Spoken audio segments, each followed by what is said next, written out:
ओम का नियम इसमें लिख रहे हैं, इस नियमानुसार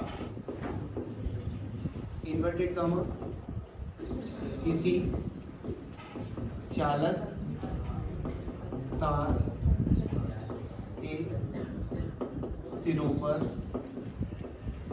उत्पन्न विभवांतर V उस चालक तार में बहने वाली धारा I के अनुक्रमानुपाती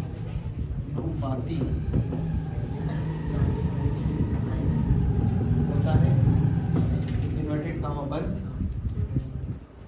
है ना। अर्थात लिख रहे हैं हम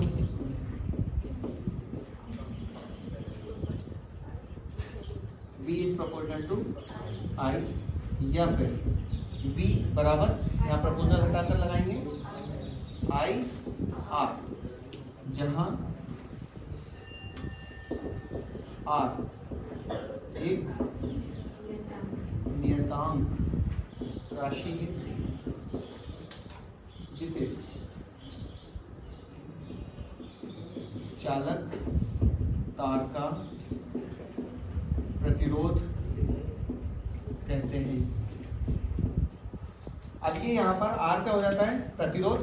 यहाँ से हम R का मान भी निकाल सकते हैं, R बराबर V/I, ठीक है। यहाँ से R की परिभाषा भी लिख लेंगे, और ये फिजिक्स और केमिस्ट्री दोनों में ही है।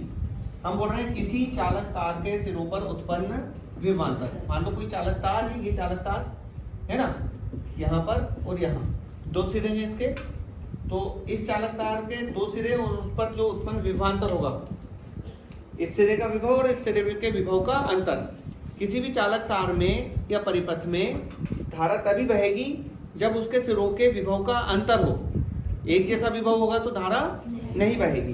धारा हमेशा कहाँ से कहाँ, उच्च विभव से निम्न विभव की ओर बहती है। तो चालक तार के सिरों पर उत्पन्न विभवांतर V, उसमें बहने वाली धारा I के अनुक्रमानुपाती। मतलब जितनी ज्यादा आप धारा प्रवाहित करोगे उतना ही ज्यादा क्या होगा, विभवांतर होगा। कम धारा प्रवाहित करोगे तो विभवांतर कम होगा, ज्यादा धारा प्रवाहित करोगे तो विभवांतर ज्यादा होगा। फिर यहाँ पर प्रपोजल हटाकर हमने क्या लगाया है, बराबर लगाया है, तो एक नियतांक लगेगा। नियतांक का मतलब होता है नियत राशि, मतलब फिक्स मान, है ना। हाँ, ये ऐसा हो सकता है कि अलग अलग धात्विक तारों के लिए इसका मान अलग अलग हो सकता है, डिपेंड करता है। R का जो मान होता है, अलग अलग R को प्रभावित करने वाले कारक होते हैं, है ना, उनके बाद अपन बातें करेंगे। यहाँ पर से अपन ने R का मान भी निकाल दिया, है ना। R क्या होता है, V/I। तो R की परिभाषा हम दो तरीके से बोल सकते हैं। किस तरीके से, एक तो बोल सकते हैं किसी चालक में बहने वाली धारा के मार्ग में उत्पन्न हुए अवरोध को हम क्या बोलेंगे, प्रतिरोध बोलेंगे। अथवा हम बोल सकते हैं किसी चालक तार का प्रतिरोध उसके सिरों पर उत्पन्न विभवांतर V और उसमें बहने वाली धारा I का अनुपात होता है, बस।